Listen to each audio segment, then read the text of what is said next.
comes from total dependence on God. Totoo po talaga that without God, you have nothing. But if you have God, you have Everything. So that's why it's so important that you have this, that you are poor in spirit. Another thing is, we see that being poor in spirit is the key, susi po siya, is the key to the kingdom of heaven. Now, again, dito po sa series natin, we're going to go through the many Beatitudes. And every Beatitudes has two parts. May premise at may promise. Premise is yung kondisyon para mangyari yung promise. Okay? So the condition, the first part, is na you need to be poor in spirit. And the promise is what? Together? Theirs is the the kingdom of heaven. Kita niyo po ba yan? So, sa James chapter 2, sabi po ni James, listen, my dear brothers and sisters, has not God chosen those who are poor in the eyes of the world to be rich in faith and to inherit the kingdom He promised those who love Him. Kita niyo po ba yan? That the kingdom of heaven is inherited by those that are poor in spirit. First, I want to point out a couple of things. No? First, the word is theirs. The kingdom of heaven, hindi po iyan ibinibigay sa yung mga tao na sinasabi ng mundo ay yung mga rich. Yung mga successful, yung mga famous, yung mga educated. In the kingdom of heaven belongs to those who are poor in the eyes of the world, but rich in faith. Ang galing, di ba?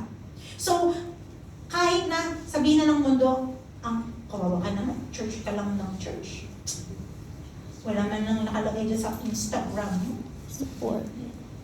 But guys, doesn't matter. It doesn't matter kung sabihin na natin na sa buhay natin, our life is not Instagram worthy. What matters is whether in the eyes of God, if our life is kingdom worthy. Okay? Amen. Another thing is na theirs is the kingdom of heaven. Note po, the promise says theirs is, not theirs will be. Ano pong tense yan? Is. Present. No. Present. As naloko ka lang, di ba? Present. Is present tense. Okay? I want to remind you guys, no? Iba kasi yung singular plural, hindi yung tense. Oh. So, for kingdom people, guys, listen lang, no? The kingdom of heaven is not just a future expectation. Hindi ko po alam kung narinig nyo na may mga people na nagsasabi, magiging maligaya rin tayo pagdating natin sa heaven. Narinig nyo po ba yan? Yes. May mga tao pong ganun. Naisip nila, don't worry, at least pagdating natin sa heaven, magiging happy na tayo doon. At wala ba tayong ligaya ngayon? Wala bang presensya ng Panginoon dito ngayon? Meron na, guys. Okay, hindi po lahat-lahat.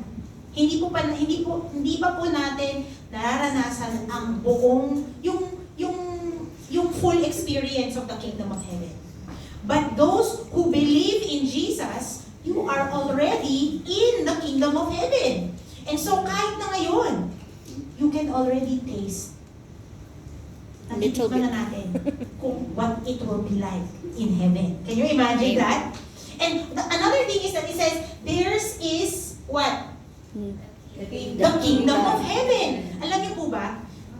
Kanina, merong word na ginamit si James eh. It's inherit. Inherit. It's an inheritance. Alam niyo po ba? Ako, isang beses natanong ko sa daddy ko, Daddy, may inheritance ba ako? Kasi nung nagpunta sila ng India, kailangan daw nilang gumawa ng will. Sakaling may mangyari sa kanila doon. Because actually, dangerous po yung mission field doon. So nag-write daw siya ng will. Kung para malaman namin kung kanino yung pupunta yung kahit na Kayamanan. wala namang kayamanan tatay. Pero sabi ko, may pamana ng tatay ko. Pero guys, mas higit ang pamana ng Panginoon para sa mga naglilingkod sa Kanya. Can you hear an amen? Amen. Alam niyo po ba that you are a are co-heir with Christ. And yung inheritance natin, hindi lang yan corner ng heaven. Hindi lang po yan backlot. You have the whole. We have an inheritance that will neither perish, spoil, or fade. Yung inheritance natin, hindi po yan masusunog. Hindi po yan mababaha. Hindi po yan nalilindol. It is good. Is it a good thing? Amen. Amen. Now, how do I know na napaka-importante ng being poor in spirit? Well, again, right now, we're already celebrating Christmas. And you may remember na nung pagdating ni Kristo, when the angels announced yung birth ni Jesus, sabi niya, we come with good news of great joy. Nalala niyo yun? Yes. Nagpakita yung mga angels sa mga shepherds, tapos sabi nila, good Behold. news. Pero alam niyo po ba, yung coming ni Kristo, hindi naman po yan good news for everybody. Yung mga tao, the only people that really enjoyed the coming of Christ are those people that were poor in spirit. He was good news to Zechariah and to Elizabeth. Yung dalawang couple na wala silang anak. And then the Lord told them, you will have a child and he will go before the Messiah. Wow. Now, Christ was good news dun sa mga shepherds, di ba? Yung mga shepherds na hindi pinapakinggan ng mga tao, yung mga people na hindi importante. But when Christ was declared to them, they had joy. Christ was good news dun sa mga taong naghintay para sa Kanya. That's why po, being poor in spirit is essential to be blessed. Okay? Now, ang question ko is, kung maganda naman pala yung being poor in spirit, what's keeping us from being poor in spirit? Meron bang mga hadlang? Bakit hindi natin ma-realize, ba't hindi natin ina-acknowledge na kung wala ang Diyos, talagang wala tayo? Meron bang mga obstacle? Yes or no? Yes. Oh, yes. First, there's the obstacle of filling our lives with earthly things. Masama po ba yung mga earthly things? No. Masama ba yung pagkain? No. Hindi ang sarap-sarap ng pagkain, guys. Correct. Masarap bang masama bang matulog? No. No, ang sarap-sarap matulog, guys. Lalo pag winter, di ba? Sarap-sarap. Gusto ko pag malamig yung unan ko. Masama bang mag-travel, makita yung mundo? Masama ba yun? No. No, none of those things are bad. They are good things. Yes. The bad thing is when the good thing becomes the ultimate thing. When the good things start to replace God. When you would rather sleep than worship God. When you would rather hang out with your friend rather than serve God. Because you are saying na, oh, I don't need God. I just need good things. Tingin niyo po ba? Tingin niyo po ba these things are enough? If you have everything, makarehos na ba yan? No. I want to tell you po, I want to tell you a danger about living like this. Okay? One more. The danger is this, that those who seek earthly comfort and pleasure, yung buhay po nila, mukha lang full. But actually, Empty. it is empty. Yes, maganda yung kanilang social media.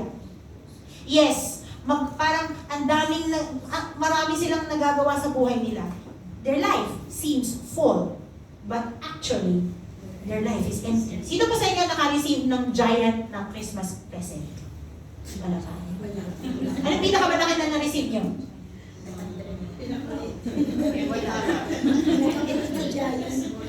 Isang beses, yung kaibigan ko, nagbigay siya sa akin ng gift na malaki.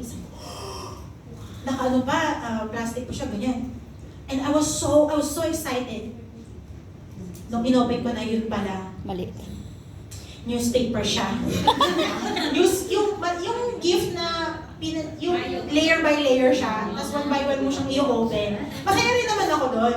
Pero kasi, inasahan ko na malaki yung gift, kasi malaki yung box. And guys, alam niyo po ba, when you live your life the way that the world says you should live your life. Yung, sige, magpayaman ka. Magparami ka ng mga ari-arian, mga ganun. You know, some people, they would say, ang ganda ng buhay na yun, di ba?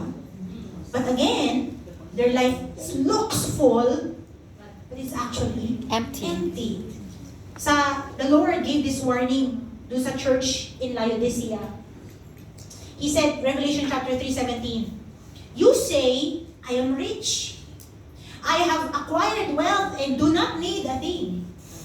But you do not realize that you are wretched, pitiful, poor, blind, and naked. Uy. Sa Tagalog, mas grabe pa. Sabi niya, sinabi ninyo na mayaman kayo, sagana sa lahat ng bagay at wala ng pangangailangan. Ngunit, hindi nyo alam na Mahirap kayo. mahirap kayo sa pananampalataya, bulag sa katotohanan, at hubad Sa paningin. ng Diyos.